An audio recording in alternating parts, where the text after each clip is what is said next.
92.3, the music you just can't quit.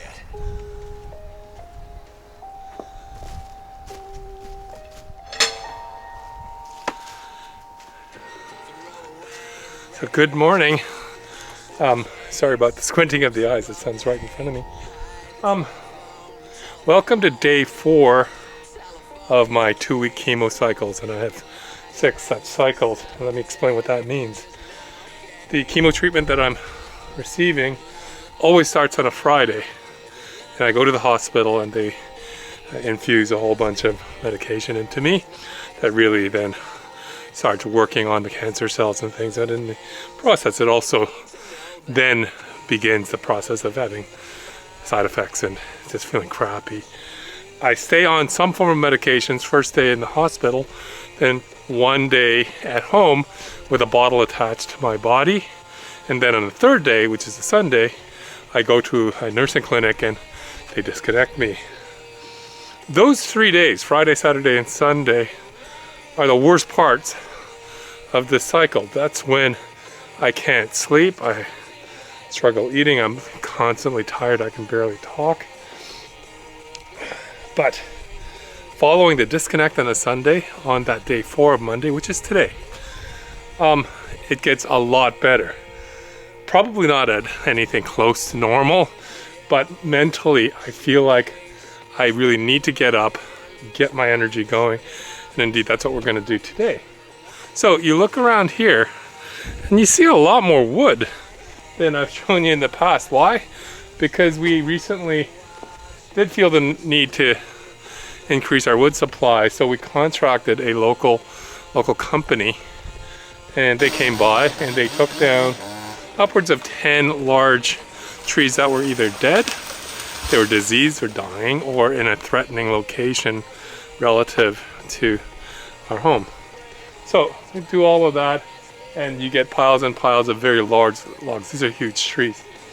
Somehow we have to convert these piles into actual usable wood, and although I'm not at full strength, I know I can get some of this done. I want to share a little bit with you of that process. Now, having said that, I also want to take you back to a previous video on that guy that I kind of aspire to be when the time finally comes for me to conclude my affairs. And I talked a lot about specific characteristics of that guy, and even introduced some labels that I would like to associate with myself. Labels like courage, dignity, love. Those are the 3 principal ones, but also humility, generosity, creativity, fun. These words aren't just words, they're actually important to me. So in this video, I want to give you a better sense of how those words actually enter my life. It's been a while since I posted the last video, and the reason is I've actually been busy for all the right reasons, and I've had a lot to do, and a lot of it reflects back to the kind of life that I want for however much time that involves. So I'm ready to go, and you're gonna see a bunch of shots of me doing stuff with wood, but I'll try to talk either during it or interspersed with it. I'm all ready to go, and we're gonna get started just by introducing this interesting looking machine over here. That is what I use to split wood these days. I don't have the strength to use axes and things like that, but a few years back we ordered a hydraulic manual log splitter. It exerts 10 tons of force onto logs, and because of its shape and the hydraulic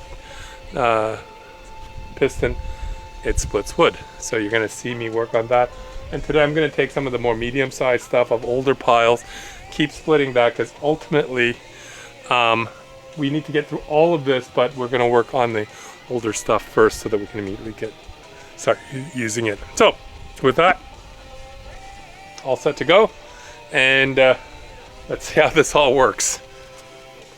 This is a small one. I'm trying to create the right size for our smaller fireplace. We actually have 3 fireplaces, and look how easily it splits through that. It's not that hard. And even me, with the medical challenges that I have, I can do useful work. And this thing burns no fuel. Now let's try something bigger. So usually what I do, I know from experience, this is going to be a real pain to split right down the middle, especially considering it has this big, so I don't even know if this is going to work. But what I normally do is try to split off a thin end and then make the other parts.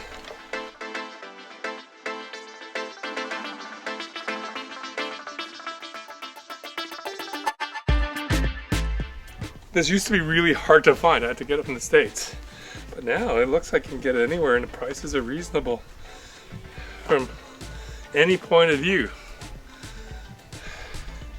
You know, whether it's sustainability, actual utility in getting wood, and just basic fitness. It's a pretty good machine.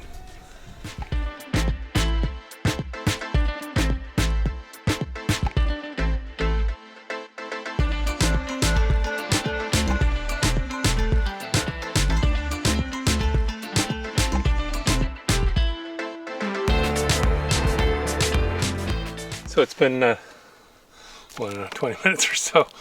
I got a little bit done and I have to rest, so you can hear from my breathing. And this is where I wanted to really start connecting to all this work of wood.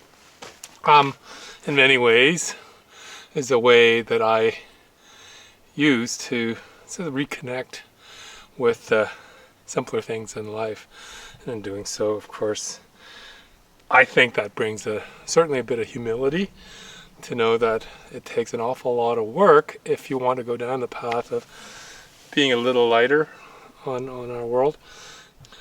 Certainly humility in the sense that this is a big, impressive place, and to treat it well, to treat it right, so that it keeps on helping us connect. The dignity part connects, I think, to the community that we're in. This is not a one-person or two-person job. This actually required the services of fairly talented and helpful people who run a business to deal with large trees. And we certainly needed their help just to get the trees down. That's stuff that we can't do. It's dangerous, and certainly I don't have the fitness to do it, or the skills, but once it's down and partially cut up, we can take it from there. So that, I think that connection with a world that simply does not exist in an urban setting, that, to be quite honest, is defines some of the disconnects we have as a society that makes us mistrust each other. It helps me build that sense of dignity for myself, and possibly, hopefully, offer some respectful treatment of my neighbors. So this whole cabin existence has many different dimensions, as you may have guessed from my previous comments.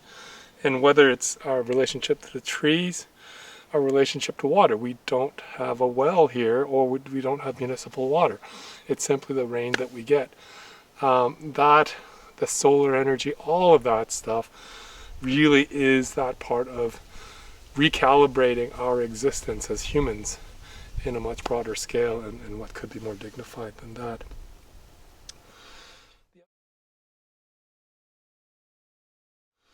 The other couple I want to touch on is actually quite easy. And those are connecting onto the words of, first, creativity and fun, but secondly, also generosity. Creativity and fun. Those of you who followed my videos, you've seen what I've been doing in taking art classes.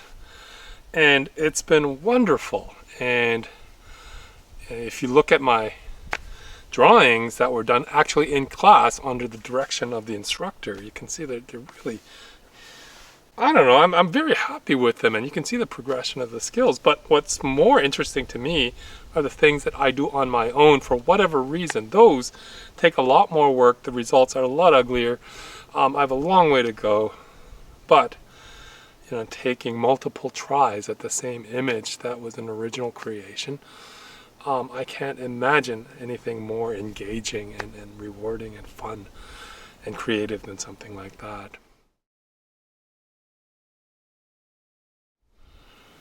The other thing that I did that has occupied my time for the last couple of weeks, fundraising.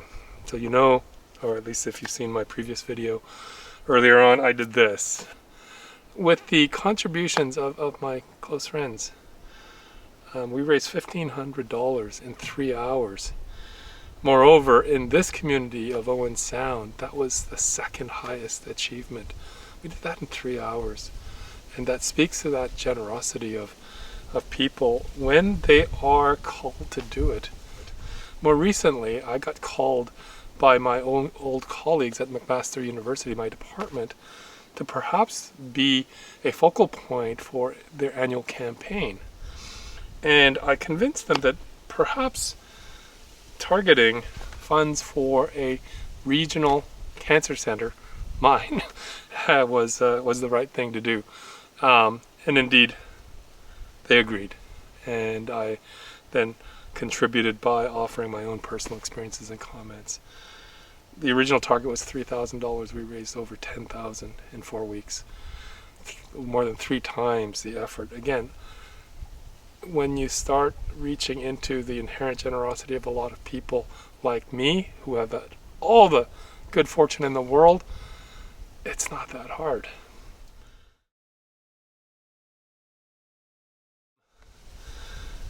Now we get to a couple of more difficult ones. The first one is love. And you remember that word. And it's funny because it is a word that many people find very easy to use because we're immersed in concepts of love and relationships. That might sound odd to you because when somebody is having health issues, one of the first things that certainly I've received from my friends and family is various expressions of love, and I've appreciated every one of those words. It's harder for me to go the other way because love is a very complicated concept when you're born into a culture like mine. Many Asian cultures don't have that notion of that tight relationship based on very strong emotional bonds. We are much more geared towards the relationships building on obligation of ancestry, of roles, and it's tougher for me. And these are probably the days that I need to express my love more than any other time. So, how do I deal with that? One of the things that Sharon and I did was reflect on when do we fundamentally behave as a loving couple, supportive. When do we do that the most? And one of the circumstances that always happens are road trips. We love driving around, going to nowhere in particular, because it encases us in an intimate environment where we have no choice but to keep getting to know each other. We've done this ever since we first met. For our honeymoon, I had no money, but I had a small car, and I was a graduate student, so I had time. And so what did we do? We drove across the entire continent to Vancouver, then down to San Diego and back. We just figured if we can spend 6 weeks in close contact with each other in a metal box and keep talking to each other and getting to know each other, we would have a pretty good chance of making it. Indeed, that's what's happened. We still try to do that every once in a while. Certainly coming up to here gives us 2 hours of that. But we miss those days when we can just go somewhere for no reason and get to know each other again. But we decided we actually found an alternative. So we actually booked the trip. And I know in a past video I said, I don't want to do travel, but and it's still largely true. I have no desire to go to fancy places in the world, but one of the things that I always thought would be an interesting trip was to take the train across Canada. And recently one of my friends from high school did that, and I thought, it looks really good. And for me, it has to be in winter, that's when this country is at its best. So in February, next year. I timed it with my chemo cycles. Fingers crossed that I'll be healthy enough to do it. We're flying out to Vancouver, visiting some relatives and some friends. And we're going to take the train home. It's 4 days. It's a slow train. It stops all over the place. It is not transportation, but it is a wonderful opportunity for us to explore the dimensions of our relationship with each other. And of course, that automatically relates to love.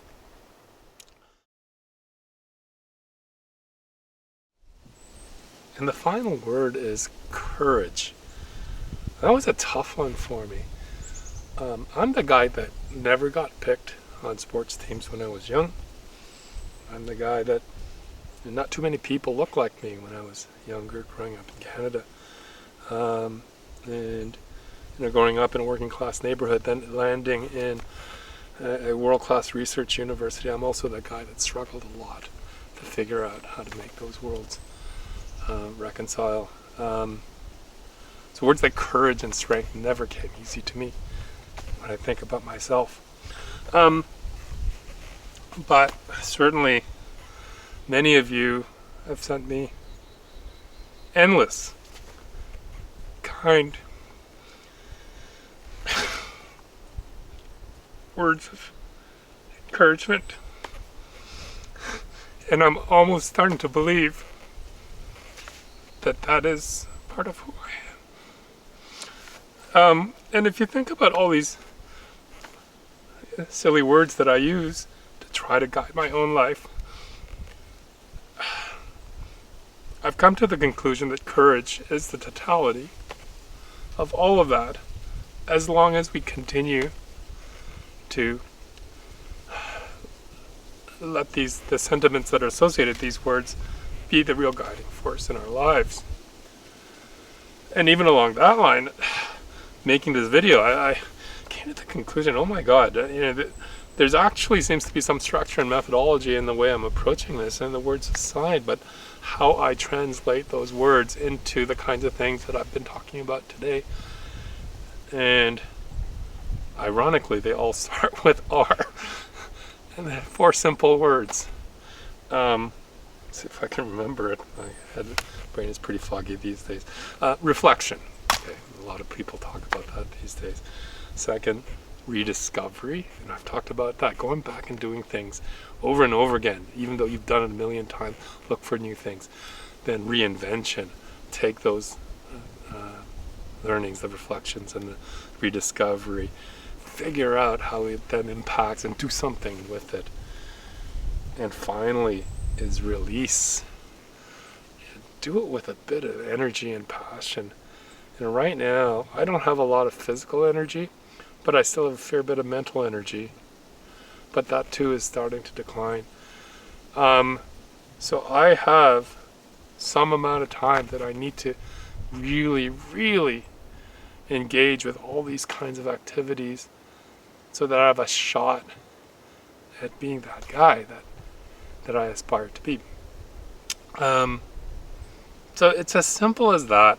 And just sitting down, jotting some words, and just figuring out, when I do this activity like chopping wood, what am I actually doing? Is it simple? No, we can get heat in all sorts of different ways and be comfortable.